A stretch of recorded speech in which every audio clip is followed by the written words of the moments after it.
मस्त दिसले. हा ही बघा ही आंबी आणली आताच. मगाशी व्हिडिओ मध्ये दाखवलं ना, याला शहरामध्ये मशरूम म्हणतात. आणि ही निसर्ग आताच देतो याला.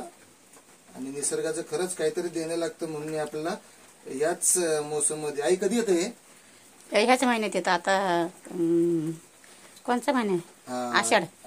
आषाढ श्रावण. आषाढ महिन्यामध्ये खरंच निसर्गाचं देणं. आणि आपल्याला ह्याला काय पिकवायला लागत नाही, काय नाही. नुसतं रानावानान फिरलं की हे दिसतं. आमच्या आईला पण खूप आवडतं. आई तुला आवडतं ना? मला आवडतं लय. मी कुठं घावलं तरी आणतो आणि धुतो आणि चटणी संग चटणी त्याच्यात टाकायची आणि त्याच्यात चुरून खायचं. तसंच चटणी टाकून खायचं.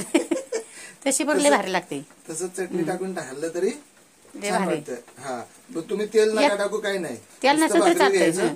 चटणी घ्यायची, चुरवायचं आणि खायची. खायचं. हे आता आम्ही जरा मला हे पुण्याला न्यायचंय म्हणून मी हे थोडस नीट करून तेलात जरा खालीवर करून मी घेऊन चाललो. आता हे नीट करतोय. हे बघा एवढं का सापडलं मला. हे सगळं भरलं नाही बघ. मस्त भाजी. तू काय सकाळपासून नुसता फिरत होतास आणायसाठी? लय फिरलो.